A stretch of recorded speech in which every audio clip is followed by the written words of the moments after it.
सत्य कहते किसको हैं? जो तीनों कालों में विद्यमान रहे।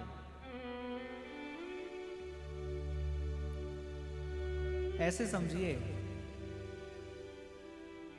हम आप में से 100 साल पहले कोई था? कोई नहीं था। आज हम लोग यहां बैठे हैं और आगामी 100 वर्ष बाद हम में से कोई रहेगा? पर आज से 100 साल पहले भी ठाकुर जी थे, आज भी ठाकुर जी हैं और आगामी में भी ठाकुर जी रहेंगे। जो तीनों कालों में रहे वह सत्य हैं, उनको सत्य कहा जाता है। और हम सबके अंदर सत्य होना चाहिए।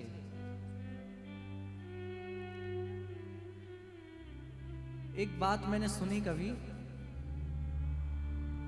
हम पूजा पाठ तो खूब करते हैं, हम दर्शन करने भी खूब जाते हैं, कथा भी खूब सुनते हैं, खूब भगवान की भक्ति करते हैं, पर अंदर से लोगों से द्वेष रखते हैं, लोगों के प्रति छल रखते हैं। कई लोग होते हैं ऐसे जो ऊपर से तो खूब भक्ति करेंगे, अंदर से सोचेंगे, अंदर से क्या सोचेंगे कि मैं भक्ति कर रहा हूं, मुझसे ज्यादा ये कैसे भक्ति कर रहा है। अंदर कहीं ना कहीं कपट है। और दूसरे प्रकार के वो लोग होते हैं जो सत्य तो खूब बोलते हैं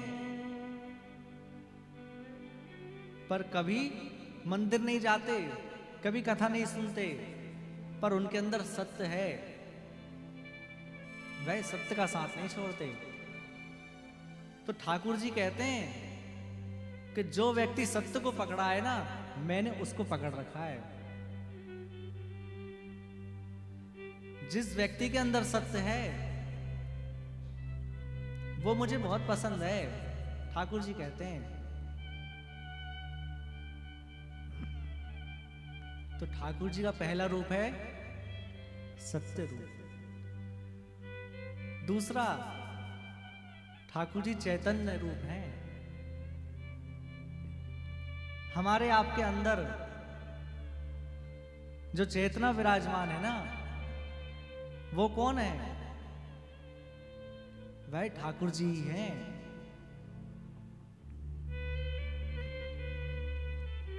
जैसे किसी व्यक्ति के अंदर उसकी आत्मा रहती है और वह आत्मा निकल जाए तो उसको क्या कहा जाता है? शव। केवल डेथ बॉडी है। कब? जब वह ठाकुर जी इसके अंदर से निकल गए। हम सबके अंदर ठाकुर जी हैं, हम सबके अंदर ठाकुर जी विराजमान हैं। जब तक ठाकुर जी हमारे अंदर हैं तभी तक लोग हमें जानते हैं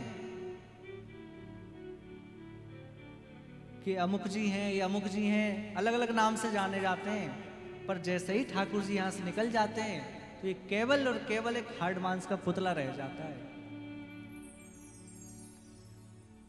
हम सबके अंदर ठाकुर जी विराजमान हैं। और दूसरा, ठाकुर जी चैतन्य है, ठाकुर जी जड़ नहीं है। हम ठाकुर जी को जड़ समझ लेते हैं, ठाकुर जी को केवल पत्थर का समझ लेते हैं, केवल धातु का समझ लेते हैं ठाकुर जी को। जो आपके घर में, हमारे घर में ठाकुर जी बैठे हैं ना, जो भगवान है, हम उनको क्या समझते हैं? केवल मूर्ति है। सुबह शाम आरती घुमा दी और फिर बैठे रहो, चाहे जैसे बैठना है, फिर उनसे कोई मतलब नहीं है हमें।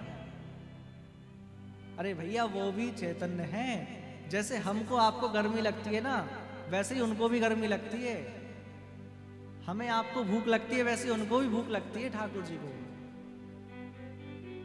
वो जड़ नहीं है। जैसे गर्मी का मौसम आता है तो हम लोग कूलर चालू कर लेते हैं, एसी लगा लेते हैं। क्यों? क्योंकि हम चैतन्य हैं। और ये बताइए कि ठाकुर जी के लिए आप एसी लगाते हैं? किस किस के यहाँ ठाकुर जी के लिए एसी लगाए? किस किस के यहाँ ठाकुर जी के लिए कूलर लगाए?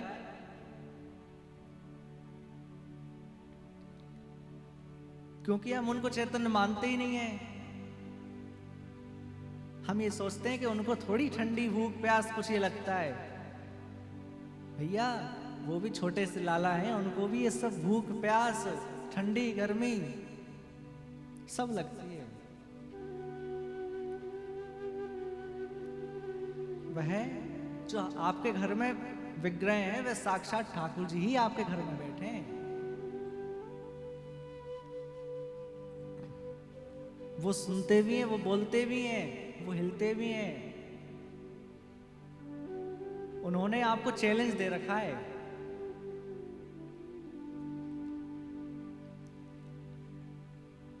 एक खेल खेला जाता है, बर्फ पानी। किस किस ने खेला है? बर्फ पानी नहीं जानते आप लोग? स्टैचू जानते हैं? तो जैसे हमने किसी सामने वाले व्यक्ति को स्टैचू बोल दिया तो वैसे ही खड़ा रहेगा, हिल नहीं सकता। आप में सामर्थ्य है तो आप उसको हिला के दिखाओ। आपने हिला दिया तो आप हार जाओगे, वो जीत जाएगा। ऐसे ही होगा ना। ठाकुर जी भी मूर्ति बनकर बैठे हैं। ठाकुर जी मूर्ति बनकर बैठे हैं और कह रहे हैं भैया मैं यहां बैठा हूं और मुझे हिलाकर दिखाओ आप लोग। उन्होंने हमें चैलेंज दे रखा है।